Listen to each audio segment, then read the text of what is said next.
Let's talk about it a little bit more right now. One of our favorites. You know him from 105.7 The Fan. You know him from the League of Dreams. You know him from the Be More Baseball podcast. You know him from just being an all-around great guy. He is Orioles Hall of Famer Mike Bordick, and he's back with us now here on GCR. Bordy, it's Glenn. What's going on, brother? How you been? Oh, I'm great, man.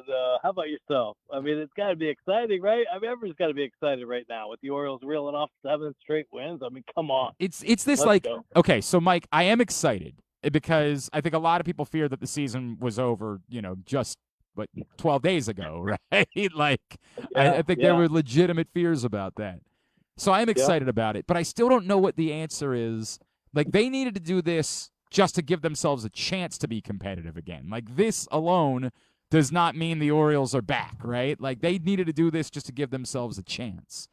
And yeah, no, I'm yeah. happy with it, and I'm certainly happy with the starting pitching, but I still have an awful lot of questions about this team offensively at the moment, Mike. Offensively and defensively. I mean, Yeah. really, the things that kept this team, their head above water right now, and everybody realizes is starting pitching. I mean, that is really, if you ask me, come out of nowhere. I mean, I expected Bradish to be more inconsistent coming off Tommy John, and all of a sudden he's turned into not only a force again, but now he's inked up to 5 more years, so that's exciting. Trevor Rogers has once again become the dominant lefty in the American League, which is unbelievable to see after how bad he was Mm-hmm. early on. And of course, Brandon Young is emerging to be just a consistent top of the rotation guy right now. And so it's really fun to see, and I'm excited for them. But it is the rotation that's giving them, the biggest chance. And offensively, they're doing enough. And thank goodness I mean, I think what we're seeing though too, if you really watch that Houston series, is Houston stunk early, and then all of a sudden they started coming back, and they got Alvarez going to probably be the MVP and things like that. So they got some things going for them, but they're a bad team too. They messed up more dang situations. I mean, I could not believe what I was seeing. The amount of walks in pressure situations, the poor defense, the poor judgment that Houston that had. I mean, so there is bad baseball everywhere right now, and I'm glad the Orioles are taking a little bit of an advantage of it with a dominant rotation, because it seems like every time I look up, there's one or two errors on the board. They're giving them extra opportunities, and there are a couple guys that are still very inconsistent offensively. So fortunately, they're able to reel off 7 wins, and now all of a sudden are looked at as, another team fighting for a wild card spot. I think we're all hoping just get up over 500, and then we'll talk. So we're getting closer and Yeah. closer. So, but it's been fun seeing them get on this run. We were hoping for Yeah, it's way more fun than the other thing. It's way more fun than the wheels completely coming off and now just sort of depression setting in over the it. course of this Yeah, summer. yeah, Way more fun no than doubt. that. Mike, I know we've talked about it a million times this year, but it's just not getting better for Gunnar. Like it's not. There are times where you see him hit the ball hard, but the results aren't there. There are times where he just sort of seems to be lost. I don't know. Is there still some chance that like he just wakes up one day and he's Gunnar Henderson again, or like what do you make of the fact that it just isn't getting better? Yeah, it's really hard to put a finger on it. I mean, I feel like he's had better at bats. He's hitting more consistent hard ground balls, which is, I think, in my opinion, a good sign. Um, I know he got jammed a couple times, so that just tells me his timing is obviously off. Listen, he's been on the struggle bus for a while now, and that can just get deep in your head, and almost to the point where, as hitters, sometimes you just give up and say, okay, you got me, game. What can we do to move forward? And I feel like he's at that, and he's waiting for, a couple good games in a row, and that's really what he needs, because that was a tough series in Houston. For all the positive things that have really come after the All-Star break, Gunnar is just continuing to be frustrating. I'm not going to say disappointing, because listen, man, nobody plays as hard as that guy. Just seeing him on base and the way he runs the bases is exciting. I still think he's a young thoroughbred out there at shortstop that's going to continue to learn and get better out there, even though there have been some inconsistencies. But Yeah, he just hasn't been able to get out of it offensively, and trust me, just from my own experience, when hitting is so much about confidence and feeling good, and you can almost tell that he don't feel good, man. Especially if he hits the ball right at a guy. I mean, everybody's like, "Oh, come on, Gunnar, man!" So he's deflated. So hopefully something can help that worm turn, so he can feel just more confident at the plate, because really that's all it's going to take. And we saw him when he was confident as a younger player a couple years ago, and rookie of the year, and doing so many great things. He was just the most confident player in the game, and everybody knew that, and everybody feared that. And right now he's fighting to get it back, and hopefully he does, because they need him. I mean, if you're talking about an offensive piece that should be there, I mean, you think about it, he did absolutely nothing and hasn't done anything since the All-Star break, but the Orioles are still winning ball games. So, if he can contribute a little bit more, I mean, no telling where this team can go. He is Mike Bordick. He's with us here on GCR. Bordy, obviously we knew coming out of the All-Star break that replacing Blaze Alexander was going to be tough for the Orioles, because, he was the one guy that was a consistent hitter, right? The only guy hitting over 300, which no one does anymore in baseball. They faced 3 righties this weekend in Houston, and they started Coby Mayo twice in those 3 games at third base. And look, on Friday he got a good hit off a righty, and obviously they put in a lefty reliever on Sunday, and that was insane because what Coby Mayo is going to do in that spot. But right. Are you good with, given Blaze being sidelined, that maybe it's time to take a deeper, longer look at Coby Mayo against righties and playing more regularly, or do you have enough evidence that says there is just no way that Coby Mayo should be starting against righties right now? Well, I guess I had a couple of viewpoints on that. I mean, the Orioles have been continue to be the land of opportunity for a lot of young guys, and guys that get multiple opportunities.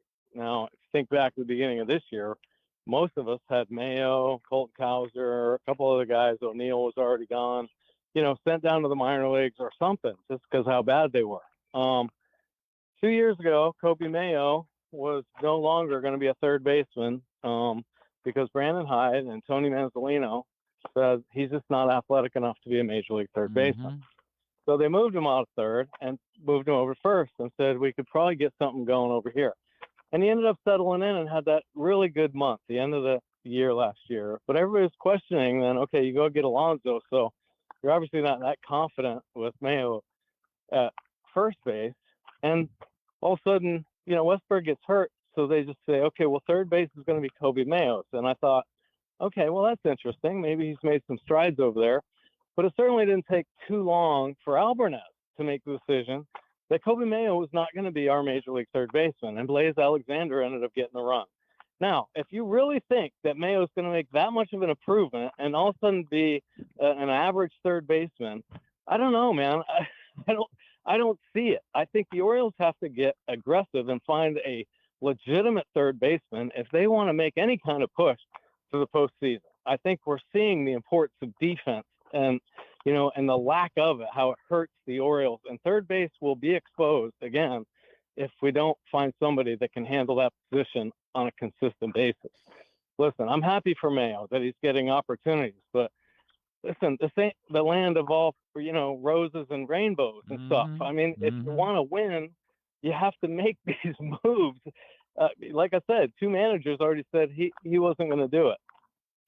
I was inclined, like, coming into the second half, I was inclined to say I agree. Like, it's weird because as I think you and I have discussed, athletically, I do believe he's capable, and in moments you see, like, he's very quick, his instincts are good, and I think he can handle that part of playing the position, but I just don't know where the throws are going. Like, I just don't know. And it's not because he can't make them. Like, it's not an arm strength question. It's just I don't know if the throw is going to be to first base, and I don't know if the trade-off is worth it.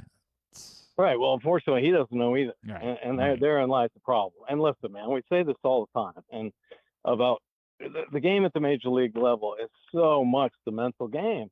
Okay, I'll give you. Let's say you think he's athletic enough to play third base. Well, the throwing is all mental.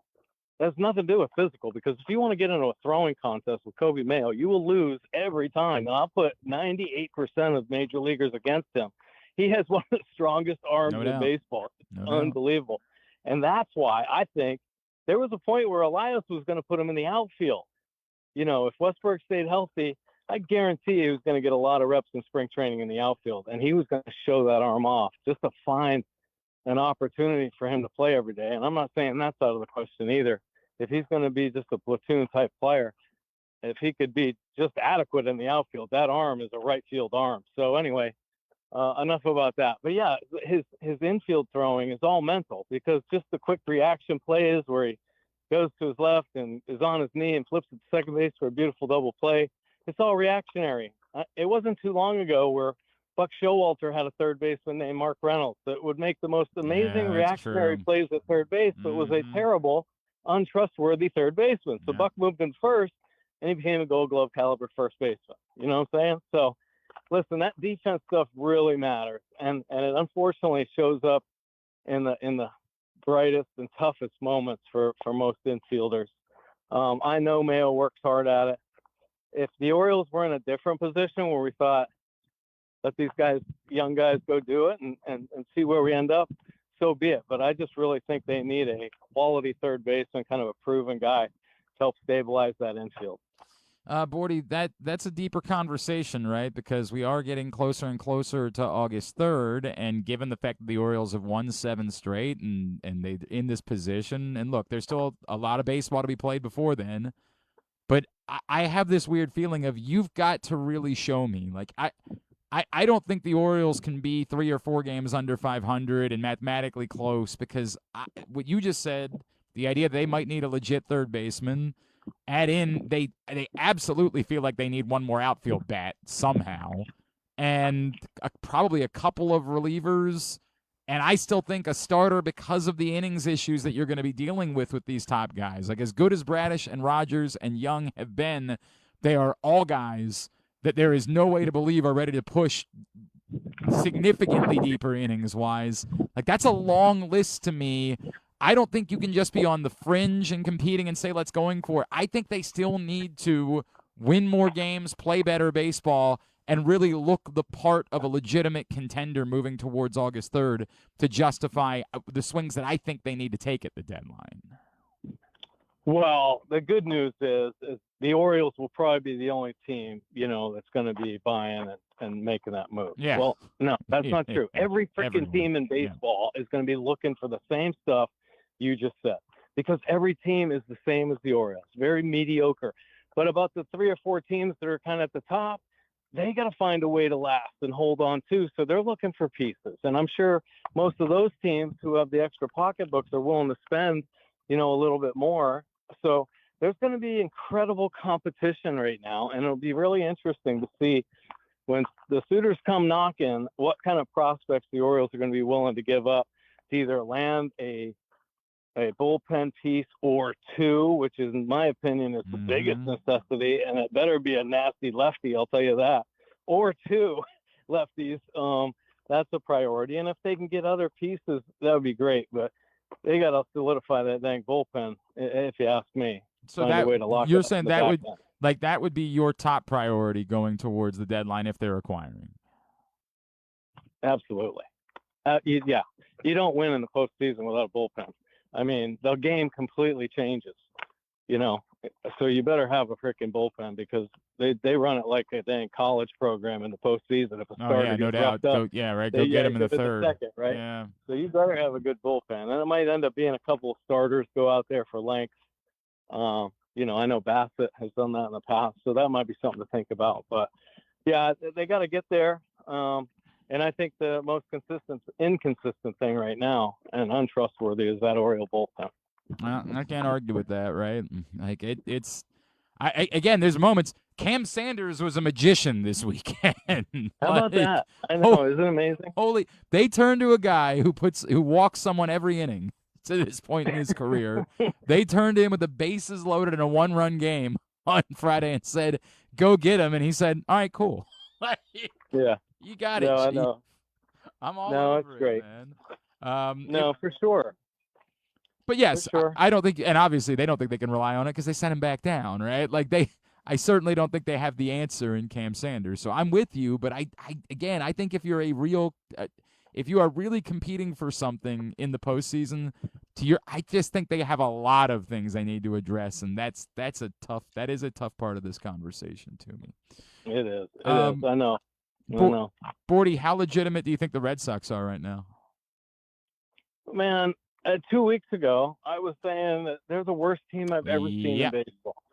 And next thing you know, they're putting off a dang winning streak that, is almost 100 years old. Last time the Red Sox whipped out 12 games. I don't really know what to make of it other than, they were hoping some of the younger offensive players would start coming through, and I guess they're getting those type of hits. I do know they have some pretty good young arms, and the Orioles are going to see a couple of those here in this series. Yeah, the Red Sox are back to life. I don't know that I believe it. It's like I said, every team we've played, I've seen just terrible blemishes. Even when Tampa came into town, they left with like 6 or 7 errors, and I thought, wow, this is not a first place team.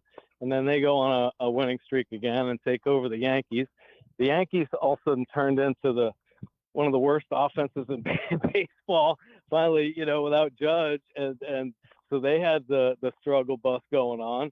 I don't know, man. It is just a wacky year, and that's why coming into the second half, I resolved the fact that okay, the Orioles have not played great baseball, but unbelievably, they are still in a playoff hunt. So let's try to enjoy this and see what they can do. And if they can indeed pull off the magic and maybe land 1 or 2 pieces that will help them get into the postseason and maybe get a victory or 2 in the postseason. I mean, that's the hope. I think there's a lot of optimism with, just signing Bradish is a great organizational push, I think. So it's one of those things that there's no negative to it. There's nothing. It's just nothing but great. Like there's not even really a talk radio conversation to be had about giving Kyle Bradish an extension because the answer is just yes. Yeah, absolutely. Absolutely. We all know how good that guy is. 100%. By all means. Thumbs up. Yep. Let's do this. You got a good baseball player. You try to keep him around for a little bit longer. I don't even care if there's somehow like a year down the road where it doesn't look great. That's a good thing for a team to do. We want them to do things like this. Bless them for doing it. No, absolutely. And good timing, too, because this is, this team needs those kind of little boosts along the way. And this helps everybody's confidence. Little morale, little vibes, never hurt anybody. We like everything about it. Bordy, what all are we plugging for you, my friends? Oh, my gosh. Well, I guess the League of Dreams is going strong, man. You got to check this out now. We started a podcast called the Rocks to Pearls podcast. We've had a few guests. Our president and founder, Frank Kolaric, was our first guest, just talking about the league. Kelly Spino, who's our second in charge and kind of our neuroscience and special needs development specialist. We interviewed her, one of the smartest women I've ever met in my life on the educational side. And then we had a special interview with, have you ever heard of BISM, Baltimore Industries for the Blind? And I have, yes. Yeah, well, we were on their podcast, and it was just so incredibly unique. Frank and I went over and visited, where they do their operation. It was just mind-blowing. They do so much good work. So check that out. So the podcast is called Rocks to Pearls, and it's on our League of Dreams podcast. And it's so rewarding and fun to be a part of this great organization. That's awesome, man. Love everything you're doing. Love you, brother. Appreciate you. Hey, I'm throwing a party August 22nd up on my farm. I'd love to have you come up, all right?